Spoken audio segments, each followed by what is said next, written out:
Kamusta mga auntie kong marites? For this video, magluluto nga pala ako ng gulay.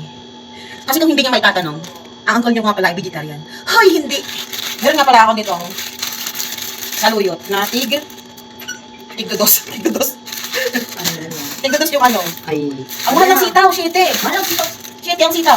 Ginawasan ko lang yung kahapon ng 3. Maganda sa size. Ang dahon ng ampalaya, mga auntie, take the press.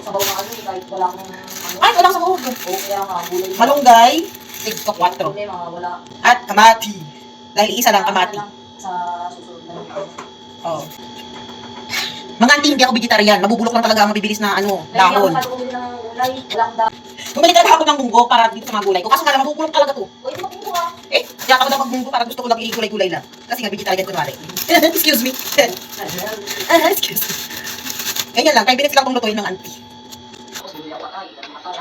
Hindi ako bumili ng frozen. Wala, hindi na ako pinanong. Tapos pagka tayo ang all, parang pakakain na ng french fries. Nabili ka? Yun din ang hinahanap ko.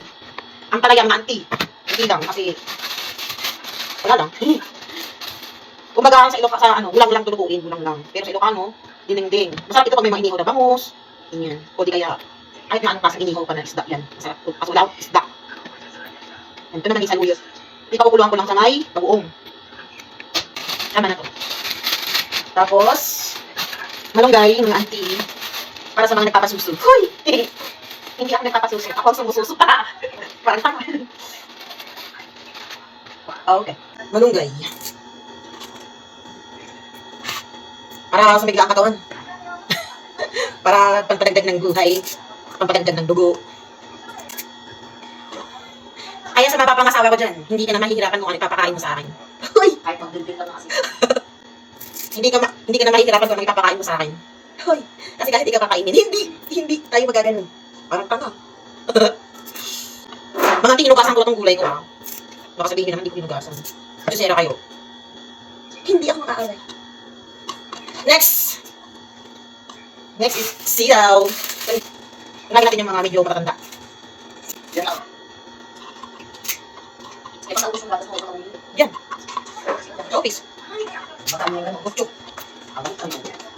Okay lang. Gusto ko nga yung almari kasi may lasa. Yung natin ko makabang. Ang anong gatas mo dito? Ano na rin, tsaka ano natin? Huhugasan ko ng mga auntie. Baka sabihin hindi ko nahugasan. Lalagyan ko na siya ng tubig. Tubig muna mga auntie. Ano, step-by-step mo. Lalagyan na muna yung kaldero. Kaldero talaga. Lagay ko na yung kamati. Kamati lang kasi nag-iisa lang yan. Tapos yung luya, mga auntie. Oh, ayaw ko pang mag-shot.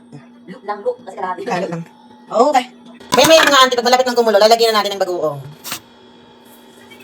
At sa mapapangasawa ko kung sino ka man, huwag kang maarte ha pag gulay lang ang ulam. Baka hindi kita kainin. Hindi tayo mangganakot ng ganan. Hoy, wag kang bastos uncle, parang tanga. Pinisin muna natin ng ating pinagkaladan. Hindi mo lang yung hilo. Ang ating mga pantimpla mga auntie, bumili nga pala din ako ng bagoong.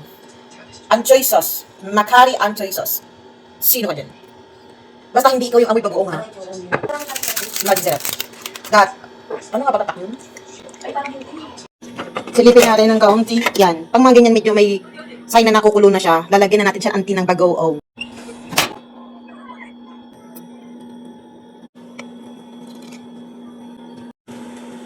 Lagyan natin auntie ng magic sarap. Kasi wala akong orchids mga auntie. Ay magic sarap na lang. So pag ganito may bula-bula, siyempre malamang katanggalin. Alang ang papanuurin mo lang. Katanggalin auntie. Wag kang tanga. Huy, hindi ako manggaganon. Kinsya na.